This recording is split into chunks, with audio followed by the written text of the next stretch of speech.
Maka Imam Ghazali buat kitab namanya Al-Wajiz, kitab kumpulan fikih. Jadi dalil-dalilnya udah beres semua di kitab yang satu lagi, dan beliau kemudian buat kesimpulan setebal ini, Pak. Apa kata beliau? Dianjurkan bagi imam ketika membaca Rabbighfirli, dia mengatakan di ujungnya walahum walana, bagiku, bagi mereka, bagi semua yang hadir ini. Wala yakhussu nafsahu doa. Jangan dia tamak. Jangan kayak Arab Badui, Pak. Arab Badui masuk ke masjid, ya. Hadis Sahih Bukhari. Hadis Sahih Bukhari. Ini Nabi gak nyalain dia, tapi Nabi pelan-pelan ngajarin Badui. Masuk ke dalam, semuanya dilangkahi, Pak. Maka yang suka ngelangkahi jamaah ini Badui.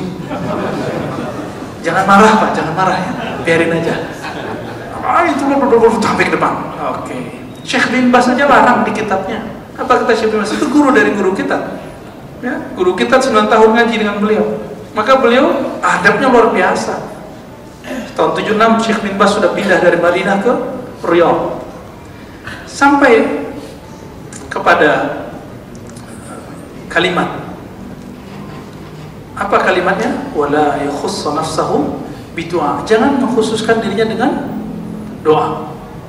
Nah, jadi ketika kita jadi imam, ketika kita memimpin, walaupun kita nggak doa bersama, tetap kita doain mereka, gitu. Lalu di mana dalil orang doa berjamaah? Kayaknya ini. Nah, jadi di sini masjid kita kan empat waktu tidak doa berjamaah, ya. Tapi waktu Isya berjamaah, nggak apa-apa, Pak. Barangkali dulu ulama kita pakai hadis ini, ya. Maka saya juga jarang di ma'had itu semua ustadznya pakai doa berjamaah pada sholat, kecuali ba'da subuh. Jadi kalau saya di sana kebalik, saya ba'da subuh doanya berjamaah.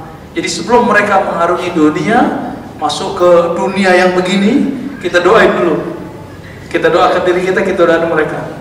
Jadi kalau antum nggak mau, diam aja, Pak, nggak apa-apa. Nah, kembali ke Badui. Orang Badui ini apa kata orang Badui?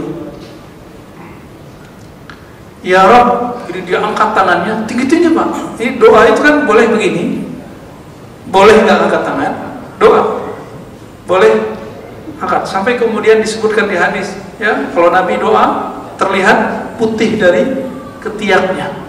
Jangan bilang ketek, Pak, ya, ketiak, bahasa baku. Dan dia berdoa, ya Rabb, irhamni wa Muhammadan, tolong sayangi aku dan Muhammad, la siwana, ya, wala tarham ma'ana ghair, ya. Jangan kau sayangi selain kami berdua. Kenceng-kenceng doa, habis ngelangkahin orang, terus doa norak, ya. Tapi Nabi marah nggak? Nabi bilang, ente al-sesat, ada beda, hah? Enggak, ya jahil. Enggak, Nabi nggak ngomong gitu. Apa kata Nabi?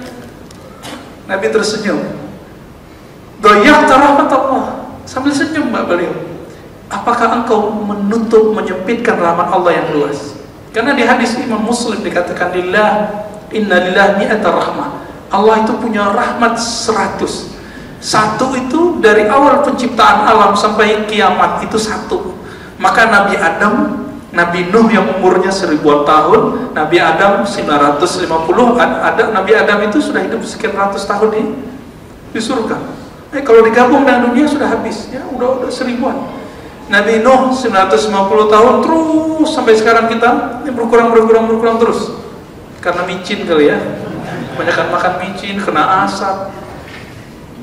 Wajar kalau umur tambah pendek. Mereka dulu nggak makan begituan, Pak. Nabi Adam kuat karena tersisa dalam tubuhnya makanan-makanan surga.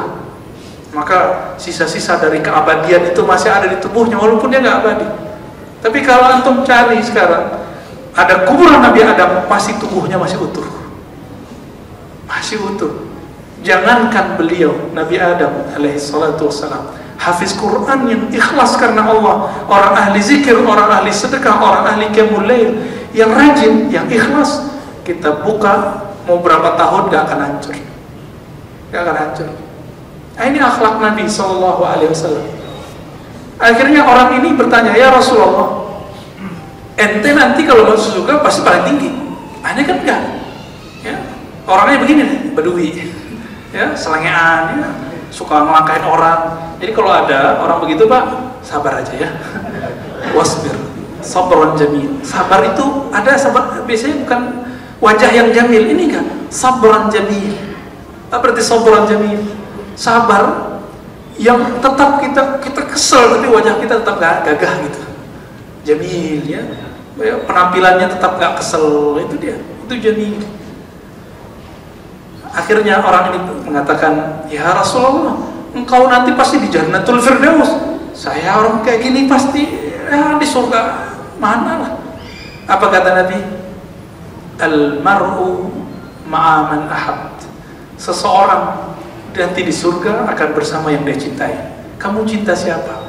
Maka kita yang kurang-kurang amal ini, tariq ilallah cuma dua, tariq ilal murafaqah ya. Jalan untuk bersama Nabi nanti di surga cuma dua. Satu, kasratu zikrillah, banyak-banyak zikrullah di motor, di mobil, di jalan, sebelum makan, saat makan, setelah makan, sebelum tidur, bahkan saat tidur pun zikirnya akan hidup. Bangun tidur, orang-orang begini akan cepat bersama Nabi SAW, karena zikir adalah amalan Nabi. Zikir itu nyawa Nabi, Pak. Apa kata Aisyah? Karena Rasulullah SAW yazkurullah ala kulli ahyani. Nabi selalu ingat Allah setiap nafas, setiap gerak, berdiri, duduk, tidur. Maka tidurnya Nabi tidak membatalkan wudu. Ada yang sudah sampai begitu, wudunya nggak batal. Cuma siapa? Siapa yang begitu? Maka imam kita sepakat semua. Qurannya nggak disebutkan kalau tidur, cuma di hadis. Cuma di hadis dikatakan kalau tidur batal. Itu pun nggak eksplisit. Tapi imam-imam kita sepakat, imam yang 4. Apa kata mereka? Kalau orang tertidur nyenyak, bukan tertidur nyandar Pak. Yang nyandar-nyandar ngorok atau lagi tidur itu nggak apa-apa. Itu nikmat ya, apalagi pas Jumatan ya. Tuh yang senyum pengalaman tuh semua ya. Tidur yang nyenyak, para ulama kita mengatakan itu menyebabkan batalnya wudu, kecuali Rasulullah Sallallahu Alaihi Wasallam. Dulu kita punya guru namanya Maulana Muhammad Nuruddin. Saya punya guru ngajar hikam. Sebelum kita kenal hadis, kita kenal hikam dulu.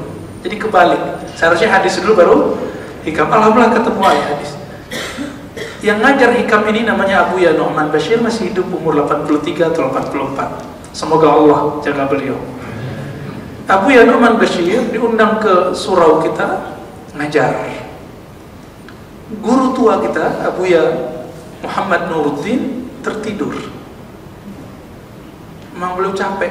Jadi kalau kami punya ulama di kampung, ulamanya nyangkul Pak siang-siang. Kalau kiai di Jawa kan enak ya, buat pesantren ya. Tapi dikira enak, zikirnya tak kencang juga ya. Ngurusin masyarakat. Tapi nggak perlu ke sawah lagi.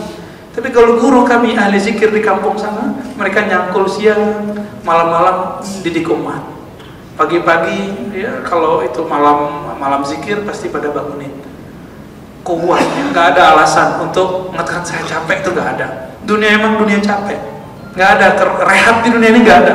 Jangan pernah cari rehat di dunia, cari nikmat di dunia. Orang nikah pun malam pertama capek, ya nggak? Capek nggak? Habis begitu capek Pak, maka nikmat dunia ujungnya adalah kelelahan, nggak ada raha. Raha itu ketika orang tidak memikirkan dunia, cuma itu aja. Beliau tertidur, ngorok, maklum habis nyangkul. Orang kalau ke sawah itu lebih cepat tidurnya dari kita Pak. Kita pakai obat tidur dulu bisa ngorok ya. Kecuali jamaah ini ya, Jumatan innal hamdalillah nahmaduhu wa nasta'inu ittaqullaha haqqa tuqatih, tidur langsung. Ya ini nggak tahu nih apakah khotibnya hebat menghipnosis biasa tidur atau emang udah niat duluan ya. Bangun-bangun pegel ya, kolesterolnya tinggi, untung nggak stroke. Lalu lagi asik ceramah, kedengeran dengkur. Beliau lihat belakang di mihrab. Wah, tidur nih guru kita nih ya, nggak dengar beliau kajian kita. Langsung bilang, siapa bilang saya nggak dengar? Langsung bilang, kamu, saya dengar apa yang kamu katakan dari awal, saya dengar. Mau diulang bisa. Oh berarti sesekali, nggak tiap hari juga, sesekali beliau bisa merasakan itu. Bapak saudara Allah, maka perkataan ini bukan buatan ulama Jawa, tapi perkataan ulama salafus saleh. Silahkan diambil kajian ini, petuah ini, semoga kalbu kita sehat. Wassalamualaikum warahmatullahi wabarakatuh.